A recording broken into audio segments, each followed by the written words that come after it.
नमस्कार मैत्रिणींनो, सगळ्यांना श्री स्वामी समर्थ. माझ्या छोट्याशा व्हिडिओमध्ये तुमचं स्वागत आहे. आज मी बनवली होती खोबऱ्याची चटणी, आपली नारळाची चटणी.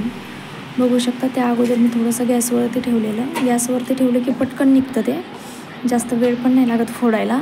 आणि असं काढून घेतलं. त्यानंतर थोडीशी हिरवी मिरची, लसूण आणि त्यानंतर हे असे छोटे छोटे कापून वगैरे घेतले. पहिलं दाखवतो. आणि असे कापून घेतले. त्याच्यासोबत खाण्यासाठी मी झटपट होणारे डोसे केले गव्हाच्या पिठापासून. नारळ अर्ध कुठे गेलं हे असं कापून घेतलं. आणि त्यानंतर मग मी एका आपल्या मिक्सरच्या भांड्यामध्ये घालून घेणार आहे. आता बघू शकता तुम्ही पण करून बघा. काही तयारी नसताना खूप पटकन होतात आणि खूप छान पण लागतात. करून बघा तुम्ही पण. आणि असं मिक्सरच्या भांड्यामध्ये टाकल्याच्यानंतर आपण थोडंसं मीठ घालून थोडंसं पाणी घेऊन याला वाटून घेऊया. चवीनुसार मीठ घाला. हे असं वाटून घेतल्याच्यानंतर हे बघू शकता तुम्ही किती छान चटणी तयार आहे. तुम्हाला फोडणी घालायची तर घाला.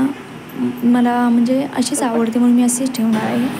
त्यानंतर हे 3 जरा मोठ्या साईजचे बटाटे मी सोलून घेते. बघू शकता. आणि असे मॅश करून घ्यायचे. मॅश करून झाल्याच्यानंतर आपल्याला त्याच्यामध्ये 1 वाटी बेसन पीठ आणि 2 वाटी गव्हाचं पीठ घालायचं. त्यानंतर मी याच्यामध्ये मसाले तुम्हाला जे आवडतात ते मसाले घाला. थोडंसं ओवा पण घातलेला आहे. थोडंसं धनिया जिरा पावडर पण घातलेलं आहे.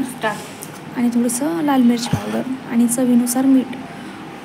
हे असं छान एक 10-15 मिनटं तयार करून ठेवायचं पीठ.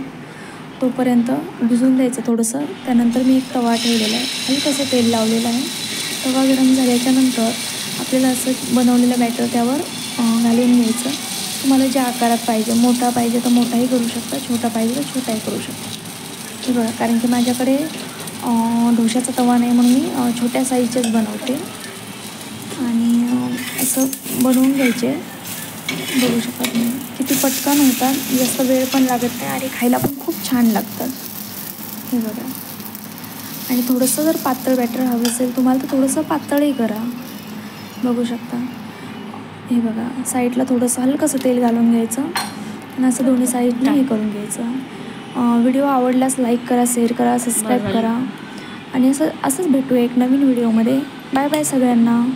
करू कट.